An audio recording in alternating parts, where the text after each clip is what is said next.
Assalamualaikum warahmatullahi wabarakatuh. Apa kabar semuanya? Kembali lagi bersama Bu Iva dalam mata pelajaran PPKN. Untuk kali ini kita akan melanjutkan materi kita di bab 3, yaitu arti penting Undang-Undang Dasar Negara Republik Indonesia tahun 1945 bagi bangsa dan negara Indonesia. Sebelumnya, coba kalian amati di lingkungan sekolah kalian. Apakah di sekolah kita ada tata tertib? Ya, jawabannya adalah ada. Sekolah kita punya tata tertib, punya aturan yang harus kalian taati. Nah, kehidupan di dalam sekolah kita dapat diibaratkan sama dengan kehidupan kita di dalam suatu negara. Kenapa? Karena keduanya adalah memiliki aturan, ya. Di dalam sekolah diatur melalui tata tertib sekolah, sedangkan di dalam negara telah diatur oleh konstitusi atau undang-undang dasar.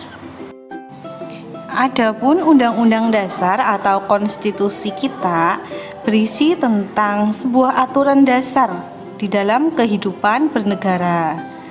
Kedudukannya adalah sebagai hukum yang paling tinggi dan bersifat fundamental.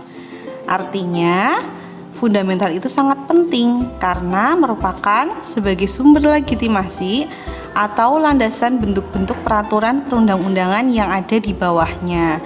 Jadi, segala peraturan perundang-undangan yang ada di Indonesia, segala aturan itu harus tunduk, harus sesuai dengan Undang-Undang Dasar. Sesuai dengan kedudukannya bahwa Undang-Undang Dasar itu sebagai hukum dasar, maka Undang-Undang Dasar ini berlaku secara universal, secara umum, dan segala peraturan perundang-undangan yang berlaku di Indonesia tidak boleh bertentangan dan harus berpedoman pada Undang-Undang Dasar. Undang-Undang Dasar Negara Republik Indonesia tahun 1945 punya sistematika atau punya susunan, ya.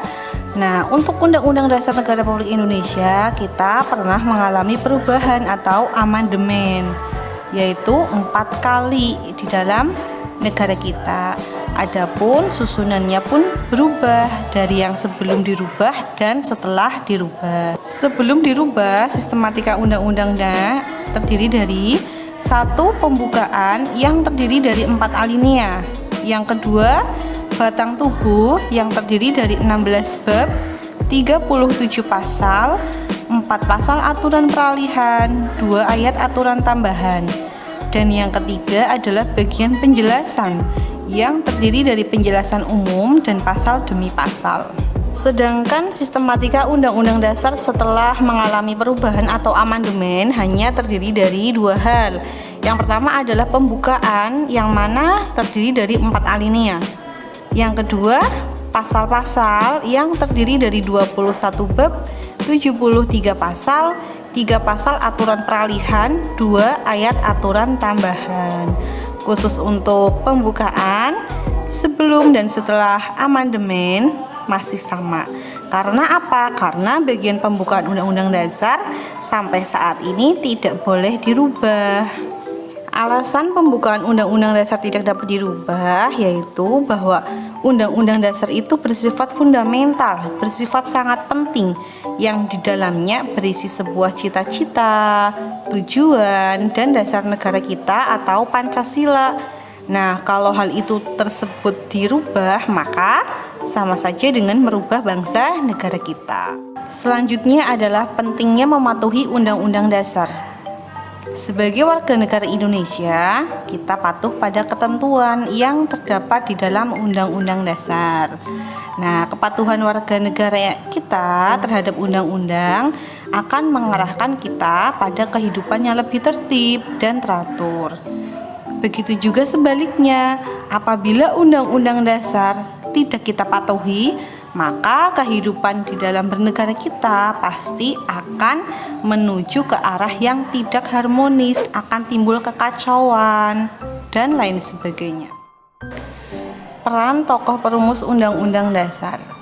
Para pendiri bangsa kita yang merumuskan Undang-Undang Dasar adalah tokoh terbaik bangsa yang telah memiliki visi dan misi untuk kesejahteraan dan kesatuan bangsa Indonesia. Kita tahu bahwa Undang-Undang Dasar kita telah dirumuskan oleh BPUPKI. Nah, anggota BPUPKI tersebut telah mewakili seluruh wilayah Indonesia, suku bangsa, golongan, agama, dan pemikiran yang berkembang di masyarakat pada saat itu. Untuk BPUPKI dulu terdiri dari dua paham. Yang pertama adalah paham yang menginginkan negara kita menjadi negara nasionalisme, dan paham yang menginginkan negara Indonesia adalah menjadi negara agama.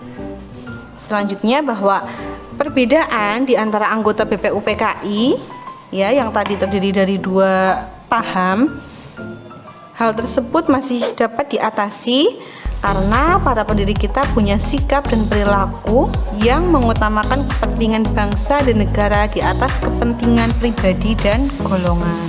Para pendiri negara dalam setiap pengambilan keputusan selalu dijiwai dengan rasa tanggung jawab, kekeluargaan, toleransi, menggunakan kecerdasan, kecermatan, serta ketelitian. Nah, sifat-sifat itulah yang perlu kita patuhi, perlu kita ikuti sebagai para generasi muda yang nantinya akan melanjutkan para pahlawan kita. Demikianlah pembelajaran pada kali ini. Semoga apa yang Bu Guru sampaikan bermanfaat bagi kita semua. Bu Guru akhiri, wallahul muwaffiq ila aqwamit thoriq. Wassalamualaikum warahmatullahi wabarakatuh.